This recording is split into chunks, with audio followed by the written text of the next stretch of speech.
What is up, everyone? This is your host, Casually Chess, and today we're going to cover a very dry positional game turned into a very exciting tactical game where I, Casually Chess, going by the username Morphe1949 in chess.com, beat Magnus Carlsen's coach, Grandmaster Simen. So who is Simen? So let's go to Wikipedia to find out. So Simen is a Norwegian chess grandmaster, and he has won 7 Norwegian chess championships, including the 2005 title. He is also the former coach of Magnus Carlsen and brother of Carlsen's manager Espen. He has authored and co-authored several books on chess, including a biography of Carlsen. So without further ado, let's go into the game. So I open up with d4, d5, c4, e6, the Queen's Gambit decline, a favorite among many grandmasters, knight c3, and a6. So right out of the bat, on move 3, Grandmaster Simen goes into a novelty. So the usual response with black here is to play knight f6, and after knight f6, black wishes to quickly develop on the king side to develop his bishop and castle. So with a6, as many grandmasters do nowadays, they want to go a little bit unorthodox, change the setup a little bit to quickly get their opponents out of the book and into unfamiliar territory. And you see super grandmasters such as Magnus Carlsen and Hikaru do this to an extreme level by just opening up with the bomb cloud opening online, which completely surprises their opponents and gets them off book right away. So Simen is maybe not a super grandmaster because of that reason. He only goes off book on a very well-known variation instead of going off book completely. So after a6, I was a bit blown away, and I continue with my regular setup of c takes d5, e takes d5. And now, as the computer suggests on chess.com, this is still, according to opening theory, as noticed by the book sign. But now, an important difference by playing a6 instead of knight f6 is that it threatens to control this g5 square with the queen, not allowing white to play bishop g5. And after bishop g5, white has this very nice setup of putting the knight on e2. But now, without capturing on g5, I'm forced to play knight f3 to help my bishop capture g5, which now goes into a more preferable setup for black. So after knight f3, black goes c6, still not wanting me to pin his knight by delaying the kingside development. So now I play bishop f4, bishop d6. The purpose here is to trade off the dark square bishops right away and going to an equal middle game. So here I traded the bishops h3. So h3 here is very important because I do not want black to trade more pieces. I want to go for a very tactical game. And if I allowed black to play bishop g4 by playing e3 here, for example, then black can just play bishop g4 and trade off this knight with the bishop. And the point here is that after trading off the knight, black now has these 2 knights for the knight and the bishop on my side, which means that black is slightly easier to play in this close position with many pawns. So I tried to prevent that by playing h3, putting more pressure to the black pieces. So now knight e7, e3, bishop f5, bishop d3, knight d7, castle, castle, just developing, and now we reached the middle game. So here, as we can see from the evaluation bar from the chess.com engines, that this is an equal position, which means that Simen did a very good job in the opening, not allowing me to get any advantages. So here, I went for the typical attacking idea in the Queen's Gambit decline, which is the minority attack. So what is the minority attack? Well, here, white has 3 pawns on the queen side versus black's 4 pawns on the queen side.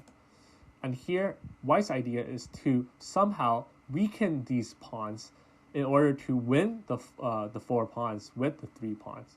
And by doing this, white wins the pawn, and going into the endgame, because of the material advantage, white wins the game. And that is known as positional style play in chess. And if played correctly, it gives the pressure for notably known as positional squeeze, which you see many online videos talking about.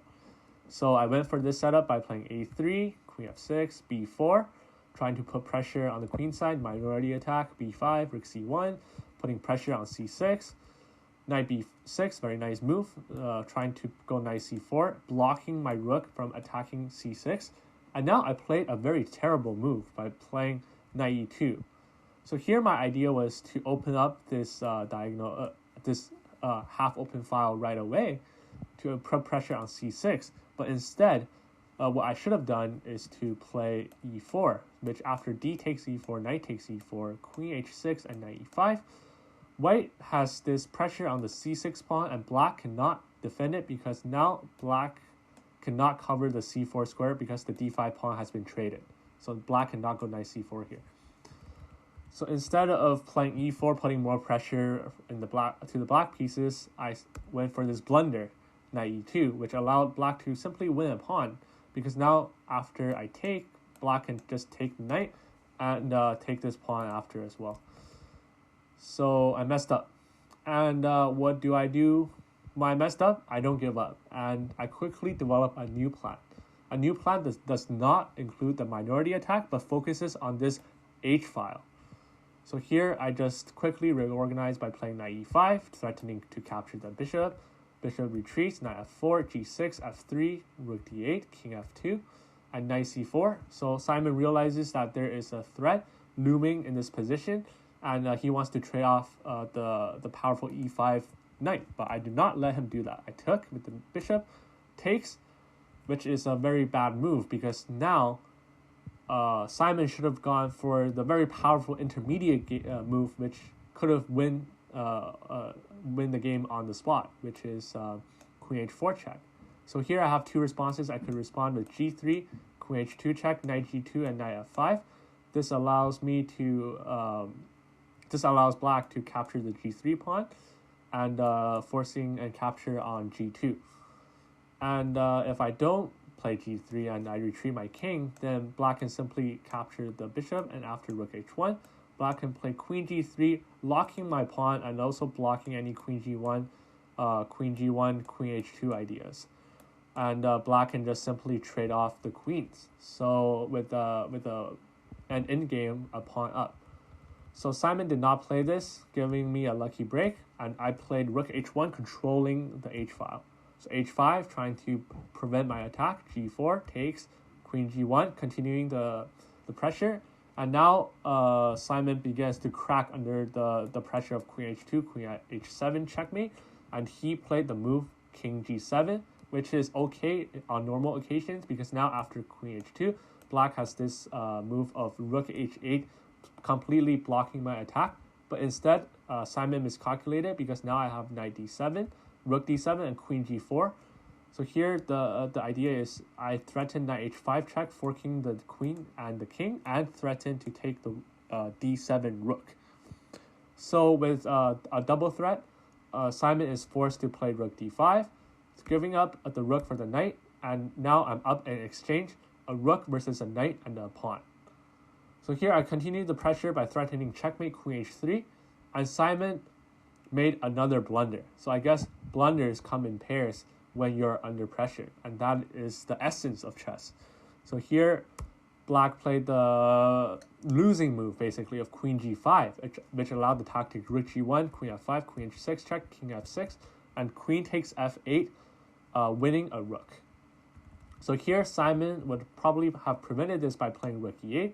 The idea here is after queen h6 check, king g8, queen h7 check, king f8, and now I do not have checkmate because black's queen guards the h8 square. So black can still prolong the endgame there. But now after I won the rook, Simen did the final attempt of queen c2 check, king g3, knight f5 check, king f4, and queen f2, threatening to take the e3 pawn with checkmate. But now it's too little too late as I went for the attack myself. After a series of consecutive checks, I went for queen e5, guarding the e3 pawn and preventing any counterattacking chances from black. And now black can just shuffle, and then after a bit of shuffling, I played rook h7, threatening queen h8 checkmate. And with this, I win the game, and Simen does not want to see checkmate happening on the board, and he resigned. So what are some takeaways from this game? Well, the flexibility of plans is always very important, and also chess is a marathon, and constant pressure is needed to win this game. So I hope you enjoyed this commentary, and if you did, please share, like, subscribe, and comment. And I hope to see you all for the next video, and hopefully this video will help our channel reach to 100 subscribers. I would also like to take this moment to thank all of you for continued support of our channel, and for people who are new to our channel, I would like to try to upload every week with a new video or 2 videos, and have consistent uploads to meet with your demand.